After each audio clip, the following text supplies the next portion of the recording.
It's personal between me and you, and I'm going to do you some serious harm, you big stiff idiot. The untouchable True School Sports Empire proudly presents something the boxer games were missing. Hey, what's going on? It's your boy BT, and I came here to talk some boxing with the thousands of True School Sports subscribers. All right, so it's been a little bit of time since I did one of these videos where I'm kind of just patrolling the neighborhood and talking that boxing. So we're gonna go ahead and do that. Switch things up a bit because we can't be in the house all the time. But I wanted to make a follow-up video to my recent video about Anthony Joshua fighting Francis Ngannou. I was a bit disappointed in the news because, I kind of was hoping that, AJ and Hrgovic will be their both next fights, that there wouldn't be no intermediate fights while we wait for the Tyson Fury Alexander Usyk winner. Because as many of us know, and if you don't know, the IBF's already pretty much said it. They've already mandated that if Usyk and Fury do a rematch next, which they will more than likely because there's a rematch clause, and you know that they're not going to make any more money fighting anybody else than they would each other for a rematch. So that belt more than likely will go vacant.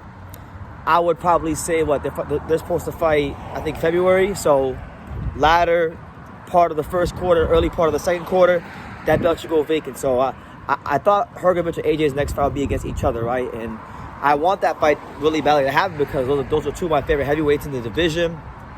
I think it's an interesting fight. I think it's a very competitive fight on both ends, right? So, I don't want anything to ruin that fight. But to me, that's like the fight in the heavyweight division for me. Because you guys know I'm a bigger Hrgovic fan. I've always been a big AJ guy, right? So, that being said, Eddie Hearn was talking about what the plans are next for AJ and what their intention is to do. And he's pretty much stated that, look, the plan is that they're going to fight Francis Ngannou. I believe the date they're targeting is March 8th. And then after they fight Francis Ngannou, they will then turn around, should they be victorious, of course, and fight Filip Hrgovic for the vacant IBF title. Now, that being said, here's why there are some concerns when it comes to that situation. For me, BT, True School, Brendan, the unofficial president or the president of the unofficial Filip Hrgovic fan club. I like Hrgovic. That's my guy. He's great heavy, really good talent. I've always been big on him since 2019 when I first started covering him. Right. The reason why I have concern about that fight happening next. Number one, if the Fury fight showed us anything about Ngannou, was that I may laugh, you may laugh. Everybody in the world could take Francis Ngannou as some sort of big joke. But one thing about Francis Ngannou is that he is a true professional. He will give every last ounce of himself to his training, to dedicating himself, and to getting the victory. And if you, the elite, actual upper echelon fighter, heavyweight Tyson Fury, and then in this case Anthony Joshua, if you don't take it serious, you can get embarrassed the same way Fury did. And luckily for Fury, the powers that be had his back, and he got a decision in a close fight. I thought Ngannou won, but that's just me. That being said, I think it'll be an interesting fight because one thing about it is that we know Anthony Joshua, for as great as he is as a fighter, for as fantastic as he can be as a fighter, we know his chin ain't the most sturdy. We know he's not the most durable guy in the world. We know that he's someone that oftentimes does lose fights because he can't take a punch. And, when a guy meets him with resistance, Anthony Joshua in his career, more times than not, if it becomes a dogfight and the other guy can match him punch for punch, he doesn't win those type of fights. So I'm intrigued to see what he does because Ngannou, one thing he can do, one thing he is naturally strong, heavy-handed, and a big puncher, right?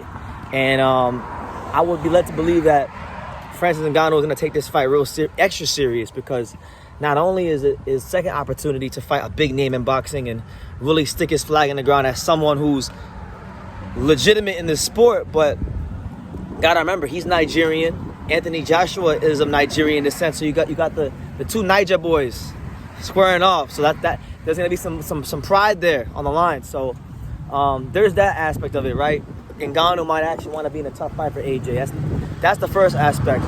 The second aspect of it is, and I want to highlight this because this is why I genuinely feel like Anthony Joshua may not fight Filip Hrgovic, even if he beats Ngannou.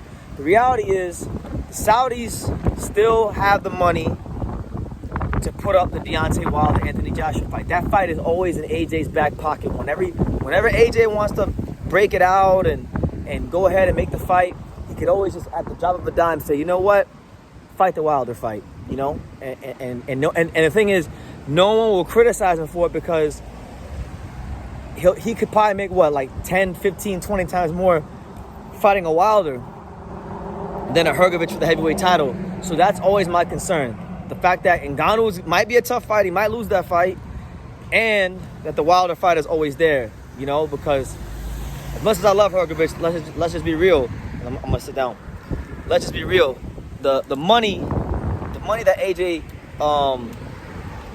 would make fighting Hrgovic, even if it's for a title, it wouldn't be the same as it would for Ngannou or Wilder. Those are much bigger events. But Anthony Joshua said that he's about glory. He's about becoming the heavyweight champion again. So I take him at his word because he's fought a whole truckload and litany of fighters in his career. So we'll see how it goes. But I'm gonna hold him accountable. You know, now that Eddie Hearn has said it, it's on record, it's documented. I'm gonna hold him accountable because I'm getting sick of it, man. You know, I've documented every person that's ever turned down the IBF eliminator fight Hrgovic. That was documented on this channel. Anyone that's ever ducked him, that's been documented on this channel. And I'm hoping and praying to God Anthony Joshua doesn't join that list because I like Anthony Joshua and I've always rated him highly and classed him highly and thought he's been a great flag bearer and ambassador for boxing. But they're saying they're gonna fight Hrgovic next. They better just worry about Francis Ngannou because Francis Ngannou might F around and ruin all these plans. And I'll end the video on this note because I think it's how I should end the video.